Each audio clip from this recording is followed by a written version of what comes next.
La entrevista con Pedro Ferriz de Con. Central FM. Equilibrio. Bueno, estoy con Gabriela Siller Pagasa, que como ustedes saben aquí la reconocemos, bueno, no aquí, en muchas partes, ¿no? La reconocemos como una extraordinaria analista económica, una de nuestras glorias en México en este tema. Y te saludo como siempre, querida Gabriela. ¿Cómo estás? Buenos días. Muy buenos días, estimado Pedro. Me da mucho gusto saludarte. También, como siempre, me da mucho gusto verte y verte bien. ¿Ya no hay piedras en el riñón? No, ya no, afortunadamente no. Pues, como duelen, ¿verdad? Horrible, sí. Oye, querida Gabriela, viene otra vez una determinación del Banco de México, sube 75 puntos base, acumula 600 puntos base en lo que va desde el principio de esta lucha en contra de la inflación. ¿Cómo ves desde esta óptica las cosas? Bueno, pues ya se esperaba el incremento de 75 puntos base después de que la Reserva Federal de Estados Unidos la semana pasada también subió en la misma magnitud su tasa de interés, y sobre todo porque siguen las presiones inflacionarias. A mí me llamó la atención que revisaron a la baja el Banco de México sus proyecciones de inflación para lo que resta de este año, pero siguen esperando que se alcance la meta del 3% hasta el tercer trimestre del 2024, lo que implica que todavía nos quedan muchos meses con inflaciones altas. Y bueno, también con este recorte en las proyecciones a corto plazo, yo creo que pues ya no es tan seguro que el Banco de México vaya a subir 75 puntos base en diciembre, como antes se anticipaba. A lo mejor ahora pudiera ser un incremento de 50 puntos base, y como la Reserva Federal también va en la misma sintonía, sobre todo porque en Estados Unidos la inflación ya lleva 4 meses consecutivos a la baja.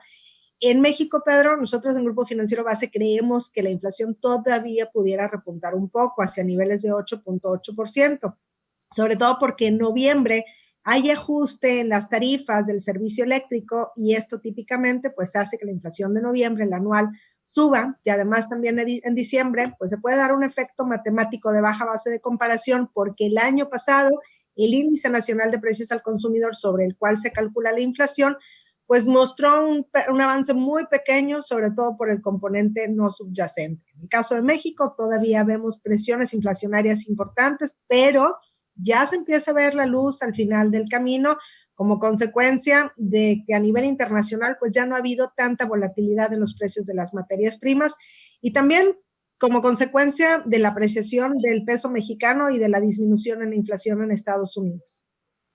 Ahora, yo veo de todas maneras que sigue sobre la paridad peso-dólar, sigue habiendo una amenaza hacia el futuro con estas alzas venidas en la inflación.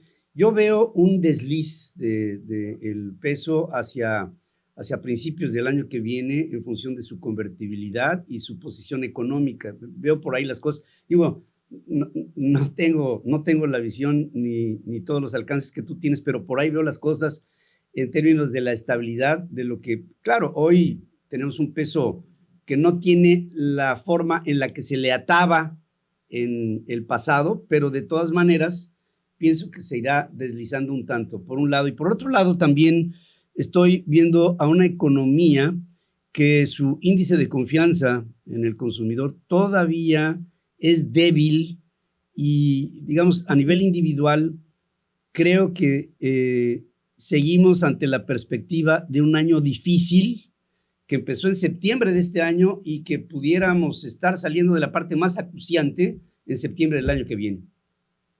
Tienes toda la razón, sobre todo porque, mira, la cotización peso dólar, el tipo de cambio, depende de los flujos que llegan del exterior.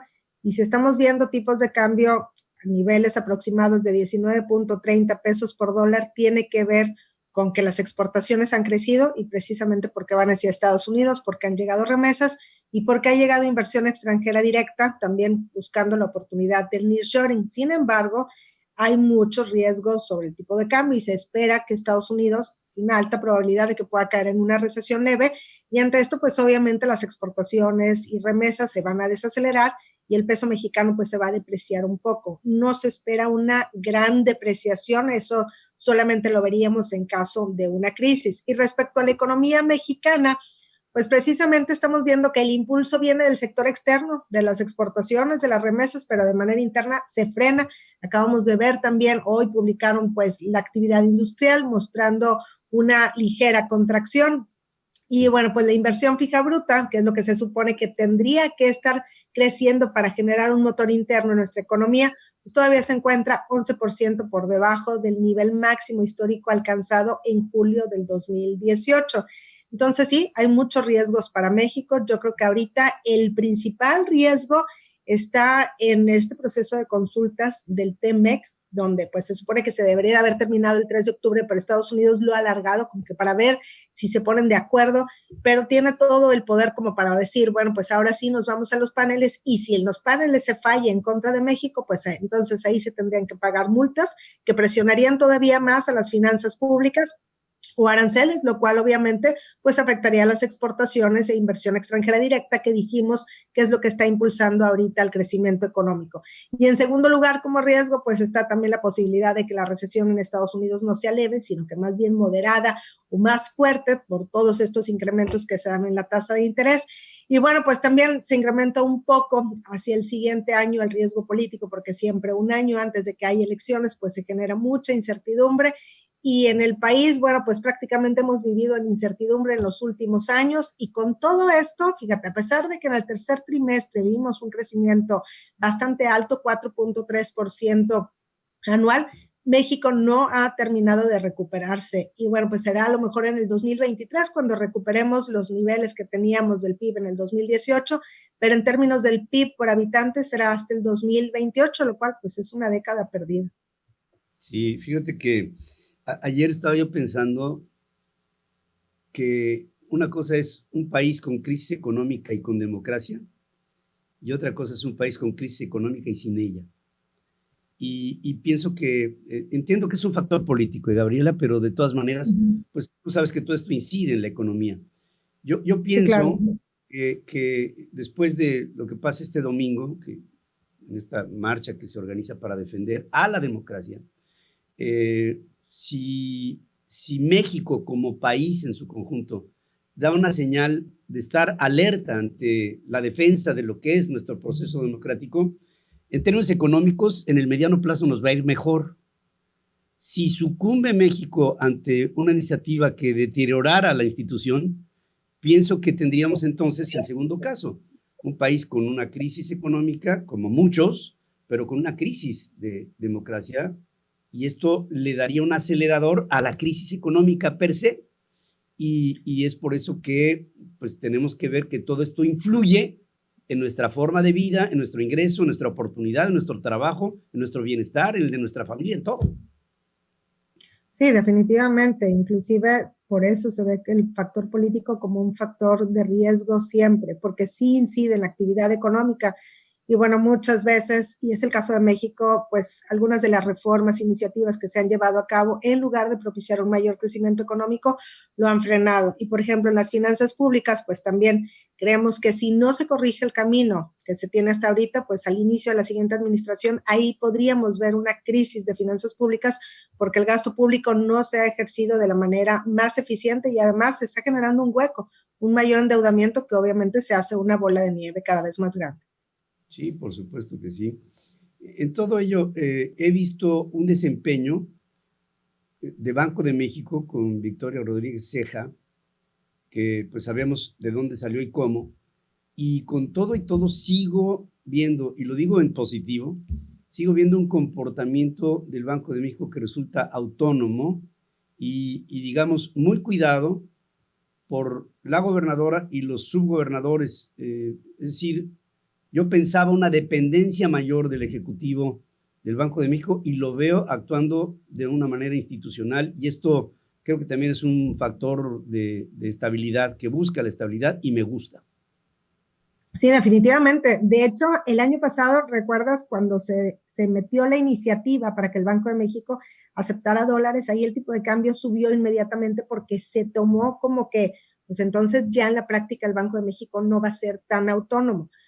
Esa iniciativa se desechó, y lo que vemos ahorita es un Banco de México muy autónomo. Se tenía mucho miedo con pues las personas que ha propuesto el presidente, incluyendo la gobernadora Victoria Rodríguez Ceja, pero la verdad es que a la Junta de Gobierno sigue actuando bastante bien. Yo creo que todos los mexicanos debemos de estar orgullosos de esta institución del Banco de México que ha protegido el poder adquisitivo de la moneda, procurando una baja inflación, y por eso siguen subiendo la tasa de interés, y yo creo que la van a seguir subiendo a lo mejor 50 o 75 puntos base en diciembre, y después el siguiente año también en el primer trimestre, yo creo que otros 50 puntos base, y a muchos pues obviamente no nos gusta que suba la tasa de interés, pero es lo único que se puede hacer para poder contener la inflación y no regresar a como, no sé si se acuerdan, hace mucho en México, pues en la década de los 80 que teníamos unas inflaciones altísimas, ¿no? Y obviamente esto, pues merma el poder adquisitivo de todo el mundo. Entonces sí, coincido contigo, que muy bien la Junta de Gobierno, subiendo la tasa y comportándose pues a la altura de las circunstancias. Pues así lo vemos, esperamos mejores tiempos. Una de las cosas hermosas de la vida es que no todo es para siempre. Yo pienso que al final del camino hay luz. Empiezo a ver un intento de recuperación en el mercado accionario, que se me hace interesante, como una tendencia mundial.